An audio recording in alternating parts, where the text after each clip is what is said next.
Ladies and gents, and welcome to CG Reaction, and this is Russian Sleep Experiment, explained by the channel The Infographics Show. Russian Sleep Experiment, I think I know this one. Long ago, when I was a kid, my friends used to tell me this. I'm like, is this real? And I kinda did the Google search back then. Google wasn't that good around that time. But so yeah, I found just the key facts about it. Like it was a 30 or so day experiment. I don't perfectly remember it, what I read about that at that time, but I think it was a 30-day or so trial where in Soviet Union, the people just basically, scientists, this Soviet scientists basically took certain I guess volunteers, and gave them sedatives and things like that. I don't know, sedatives, I don't know, some kind of drugs they gave them, that so they don't sleep for one whole month, and they were told that they're gonna let them go after the experiment is over or something like that. After some days in the experiment, people started to show weird signs of psychology. I mean, that's bound to happen.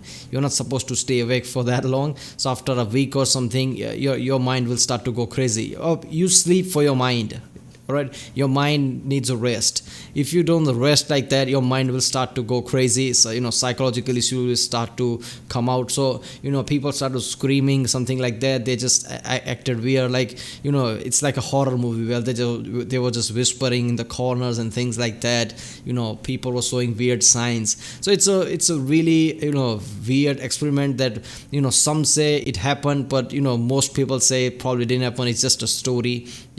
So I don't know, nobody knows if this is real or not. I mean, Soviets could have done it. I mean, Soviets have done really fucked up things, obviously, so who knows. But that's the detail I have. This video probably will go into detail about that. So yeah, let's watch it. And people, remember, if you like my reaction, don't forget to like and subscribe, so I know which type of videos to react to more. If you haven't seen my other reaction, there's a link in the description with all of my videos. Check out the cards for the playlist I've created, and check out the end cards for, I don't know, YouTube, whatever YouTube throws at you. So yeah, let's watch this one. A Russian researcher enters a room where he expects to see his human test subjects alive and well. Instead, he witnesses absolute pandemonium. He hears screams of the damned, and in front of him is a body that's been torn apart and eviscerated. It looks as though the Antichrist himself has been in the room. Even the survivors have had chunks of flesh ripped from their arms and legs, their ends of their fingers shown exposed bone. Their faces are sheared of skin. What is this inferno of madness, thinks the researcher. This wasn't exactly how the experiment was supposed to turn out, he thinks. Okay, the food wasn't great. We might have made those beds a bit more comfortable, but tearing each other to shreds over a bit of lost sleep? Come on, guys, that's not very comrade of you. That nightmare scenario is bit of lost sleep. Bit. I think that he probably saw that after 9-10 days. 9-10 days of not sleeping. The experiment was supposed to go for 30 days. I don't know if anybody went that far. So really, it's just a bit of sleeping. It's just a rest for your mind. Why would you have psychological issues when you don't sleep? When you don't sleep normally, your mind will automatically shut down. You will go to sleep if you want it, if you want to or not. If you literally put drugs in you, that doesn't make you go to sleep. I mean, obviously issues gonna come up. Right out of the famous Russian sleep experiment, if you believe it really happened. Let's start from the beginning of the story, and then we'll tell you what our team of world-class sleuths dug up on the truth behind this horrific experiment. So, it's the late 1940s, and Soviet-era researchers have created a stimulant that they believe can keep a person awake for a long time, which is handy when you're fighting a war. In the Second World War, the Germans had their version of such a stimulant, which was a formidable... They wanted, people who haven't slept yet for days, and wanted them to be like a super soldier type of thing, who don't sleep and just fight like mindless zombies. Damn, man. Nazis were the worst of this, but Soviet obviously comes after them because they also did some really screwed up shit like this. Methamphetamine called Pervitin. The Americans and the British would dose their troops with the amphetamine Benzedrine, which was similar to your garden variety speed. The Soviets are looking to up the ante and use their own version of a drug, which won't lead to a total wipeout after a 3-day-long binge. They've made something special, but they need to test it on humans first. It's not hard to find test subjects since prisoners of war were aplenty in the 1940s. And where prisoners were concerned, really, it's not just about prisoners. I've seen stories of the Soviet era where people talk about, like, they had neighbors with a family, like, two adults, obviously, and then three children who are like teenagers, or one of them is adult already or something like that. Family of five or six. They knew them for years, and one day they just disappeared. And government officials like Soviets at the time that was there and just said that they were transferred or just moved somewhere else, even though the neighbors never said even the day before like they're going anywhere. Soviets just one day came and took them away. Where, I mean, that's up to you to think where did they took him. So I guess test subjects in Soviet times, it's not that hard to come by.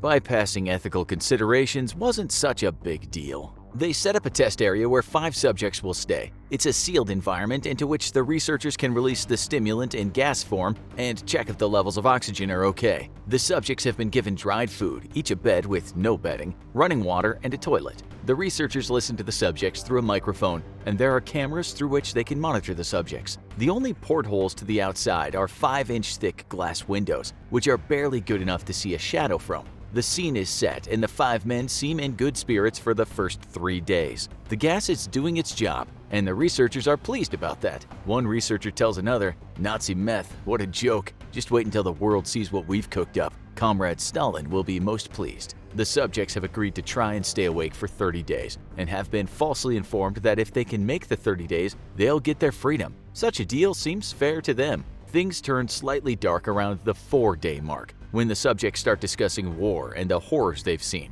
They speak of traumas, continual nightmares, other ghastly things they witnessed. Day 5, and things get worse. Minds start to overload by then, so they are thinking all the depressing things that could, like war and things like that, because their mind is, I guess, stressed out. The men start showing signs of psychosis, talking to themselves and things that are not there. They grow paranoid of each other and start whispering into those microphones, telling stories about the other subjects. The researchers, of course, know all about sleep deprivation. After 5 days, the mind can turn on a person. Hallucinations can seem real and horrifying. But they wondered, was it the loss of sleep? Look, I've never experienced actual hallucination, like seeing things that are not there. I've never experienced that in my life, as most people haven't. But that is a real thing that your mind does to you. It's just scary when I think about it, because in the end, only trust you have is you are stable, you are you. You can observe things, and they are the things, I guess. When you start to hallucinate, see things which are not there, everything around you falls apart. Nothing seems stable after that. That's just a scary thing when I think about it. Sleep or the gas itself. Suspicions about the gas effects were more solid at day 9, when one guy just started screaming, howling like a banshee and running up and down the room. He screamed so much he seemed to tear his vocal cords, because after a few hours he squeaked like a children's toy. A few more days passed and there was an eerie silence. The men could not be seen from the cameras. They were alive for sure, since the oxygen levels indicated 5 breathing men, but where were they? The researchers hadn't wanted to interrupt the study, but they felt that they had no choice, and so said into an intercom, "We're opening the chamber to test the microphones. Step away from the door and lie flat on the floor, or you will be shot. Compliance will earn one of you immediate freedom." They heard one voice respond. It said, "We no longer want to be freed." What was this? Had they been getting ripped on that gas and were now addicted? The researchers said there's nothing we can do but open the door. They opened the vents and let fresh air displace the residual stimulant. What the researchers heard next was the men screaming again, pleading for more of that damn fine gas. WTF, thought one of the Russians. Those guys are seriously hooked. They opened the doors on day 15, and to their surprise saw one man was dead. You know what the scene looked like because we laid that out for you in the intro, but we didn't tell you what happened shortly after the gruesome discovery of the half-eaten man and the wounded survivors. On closer inspection, the researchers saw that the wounds on the men were very bad. They looked as if they might have been self-inflicted too. They had torn the skin and muscles from their own chests, which revealed the horrific sight of the men's lungs. Each man, it had seemed, had performed this macabre surgery on himself. Blood vessels that were still working had been removed. Other internal organs were seen laid out on the floor like a piece of art, and the men were going to eat those morsels. They were dining on their own bodies and doing it with enthusiasm. The researchers called for backup, not daring.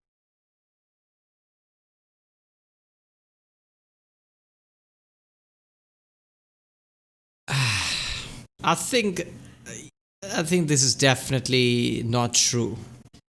I don't care how much your mind is screwed up because of the gas and how much lies your mind tells you and your body. if you rip out your key, organs like that, regardless of what state your mind is, doesn't matter what kind of psychological issues your mind is having, your mind will shut down just by sheer shock. I mean, that's how our mind is created. So if you can't just rip out your own organ and eat it, that's never going to happen regardless of what experiment. So I feel like this is exaggerated. To go near those poor wretches. They closed the door to howls of the men pleading for the gas to come back. When soldiers arrived to help remove the subjects, the extrication process wasn't exactly fun. One of the subjects ripped a man's throat right out, while another soldier had his balls removed. 5 soldiers lost their lives in total, really? but some of the victims took their own lives after the event. Once the subjects were out, the doctors injected enough morphine into them to sedate a Canadian moose. But the men still fought like wild beasts. One subject bled out and his heart stopped beating, but he still carried on screaming, "Give me gas! I need gas!" A doctor had some bones broken during that grim spectacle. The 3 others were eventually sedated and strapped and moved to a secure facility. The researchers talked to each other, saying things like, "That wasn't meant to happen, was it?" They hated to admit it, but maybe the Nazis, the Brits, and the Americans had done the right thing in just plying their troops with top-notch crank. The surgeons got to work on putting the missing organs and bits of viscera back into one man, but this guy almost broke through his restraints. When the docs finally got the anesthetic into him,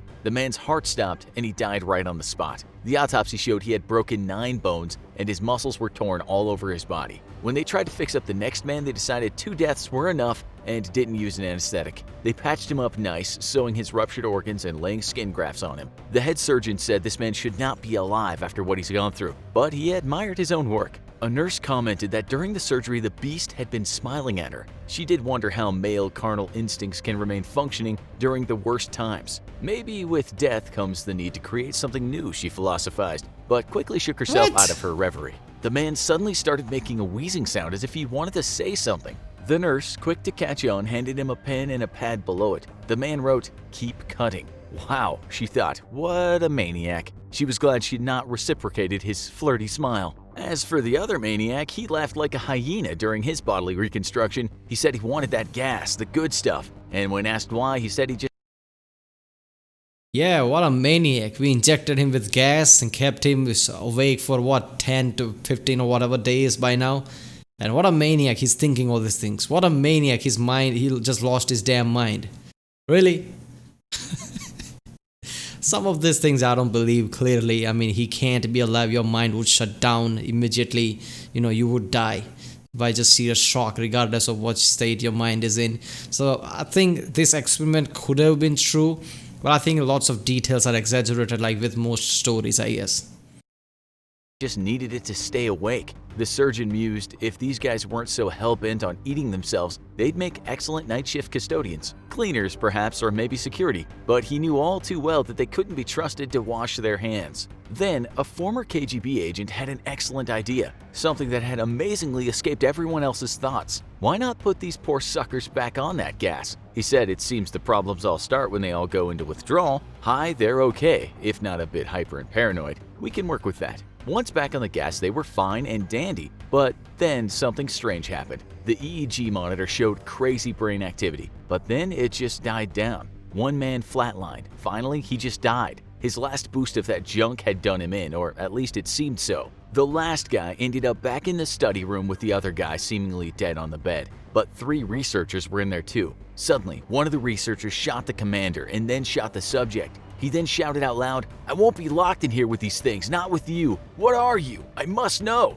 The subject that was shot, but evidently was not dead, replied, "Have you forgotten so easily? We are you. We are the madness that lurks within you all, begging to be free at every moment in your deepest animal mind. We are what you hide from in your beds every night. We are what you sedate into silence and paralysis when you go to the nocturnal haven where we cannot tread." That was almost the end, but for good measure, the researcher put a bullet into the man's chest, which might have breached the Hippocratic Oath somewhat, but hey, harsh times call for harsh measures. The end. So, a lot of people seem to think this all actually happened. Now, without much investigation, Not all of this. There might be, every myth has some kind of truth behind it, even though that truth is completely different than the actual story. So this is way too much. I don't think any of this ever happened, but something similar to this could have happened. They could have done the experiment like how longer a person can go without sleeping with a drug and some kind of psychological issue started to, so they stopped the experiment or something like that. Everything in this is just exaggerated. There is no way all of this happened. And in the end, I guess that guy, that scientist, doctor, whatever, saw people. I guess he had some effect of gas too there, because he started to become a bit more paranoid. One can easily tell by reading this catastrophic flash fiction that it's written by someone whose grammatical skills need improving. Not Yeah. only that, though, the story simply doesn't make sense at times. Yeah. Quite a few times, someone dies and then just comes back to life, and we don't think it's on purpose by the storyteller. He just forgets what he said or her. On another part, the writer says that the oxygen levels indicated the men were alive, and the researchers knew that, and then in the next part he said the researchers were not sure if they'd all died. But there's more than bad writing that gives this away. Where do we start? Well, we might not need to tell you that you cannot rip out vital organs and lay them on the floor like a bunch of textbooks. Oh, shit. That's pure fiction. Those men would have died from blood loss or shock. Remember Shock. that they were For discovered shock. like this and left for some time before the soldiers came. Okay, you say, but that was the gas working. This was a secret experiment that went wrong. High on that wicked drug, maybe men could routinely come back from the dead and rip No, out their own no, they organs can't. and even do a bit of flirting when the mood took them. How do we know that it isn't true? Well, there is the matter of recorded history and plausible science. No gas has ever been discovered that can keep a person awake for 15 days. Never mind turn that person into a self-loathing zombie. There is no history of the experiment. Look, if the Soviets did some heinous experiments, afterwards Russian would not want that to get out, because that would go back to them like, you did this. We are not Soviets anymore, but still, that's your country. So I bet there are lots of experiments, lots of countries like, even Germany or Russia did.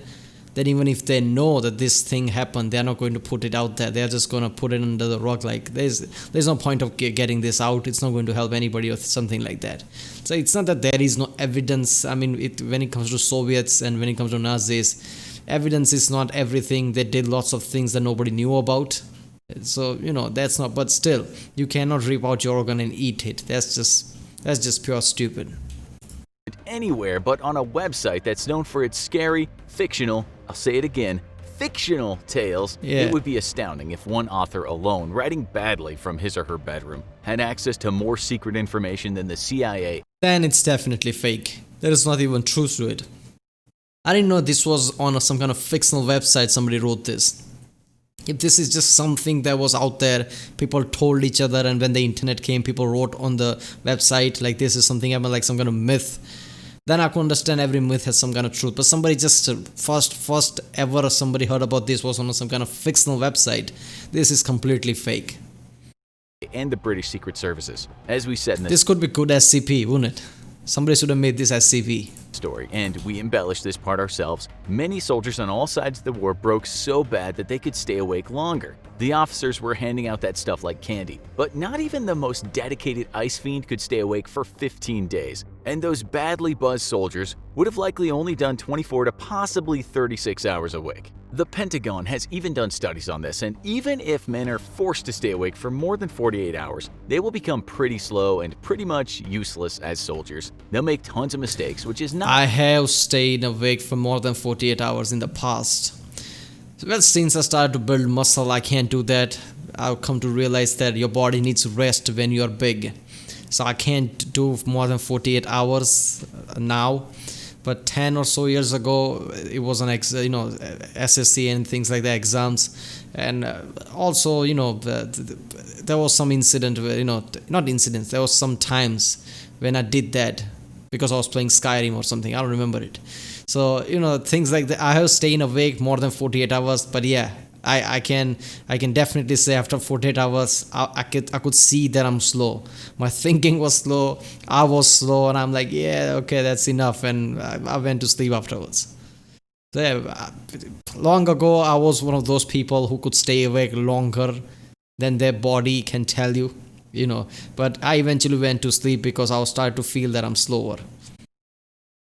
Ideal in war when you have to be constantly alert. Sure, the speed helped the Germans with their blitzkrieg attacks, but the drugs had to be taken with some precautions. With this in mind, the Russians would not have even tried this experiment. There is something called Morphin syndrome that can cause severe delirium and very bad insomnia, and sufferers can go into a dreamlike state. We say dreamlike because even if they don't sleep, they will have microsleeps. Plus, no one with this disease has ever started eating themselves. Sure, perhaps a noxious agent sprayed into a room full of guys can kill someone, but it's very unlikely it could turn them into gas-addicted zombies. Yeah, that's There's not nothing possible. in scientific literature that supports anything in this experiment. There's another thing that can cause massive sleep loss, and that's called fatal familial insomnia. But that's passed down through genes and isn't caused by environmental agents. And again, it doesn't and it will never make someone just want to rip out their own organs and eat them. There's just nothing that exists in Animes this are like, world no, that no, no, no. aligns with the story, and if it did, we would expect it to have appeared in medical journals before it became an internet meme. Then Yeah. again, many of you have been asking in the comments how we managed to put out so many episodes per day. Maybe the entire staff of the infographic show are crank-addicted zombies with an undying lust for human flesh after all. Of course, that's preposterous. But isn't that exactly what a team of crank-addicted zombies with an undying lust for human flesh would want you to think? The Russian No. sleep experiment isn't a bad story, but it could have been better. Sleep deprivation is actually a torture that has been used by militaries, and that itself can drive a person half crazy. Still, in this I heard in Guantanamo Bay, they put massive speakers there and just played it, full blast, some rock music. I don't know which one was that. The people torture like that in Guantanamo Bay. And one guy was tortured, and after a few years would realize that he was wrongly captured. He was not the person of interest, but yet they still tortured him. I guess that's fine too, isn't it? story, when you add the addictive gas and the organ rug and the reanimation, it just isn't believable. But if you like scary stories, then we suggest you watch some of these insanely creepy shows. Do these horrifying internet stories scare you? Yeah. Okay, so yeah, I mean, this kind of experiment can be true. I mean, they always think all things like this, all myths have some kind of a truth behind it. But it's this first time anybody came up with this was on a fictional, internet website. There is no way in hell this is true. But yeah, I can see the Nazis or Soviets or somebody at some time did some kind of experiment like this, but no way it was this intense and dramatic. This was a good video though. Infographics animation can be a bit too much. I guess they need to tone down, because in animation those Soviet scientists, and they are all showing emotions too much, like, oh, this happened. Dude, you were doing a heinous experiment already. You don't have that emotions on your face. You're not that much concerned. So, but it was a good video nonetheless. Alright people, if you like my reaction, don't forget to like and subscribe. Check out the other reaction I did. There's a link in the description. Check out the end card, check out the cards. And if you want to react to some other video, comment down. And yeah, I'll see you next time.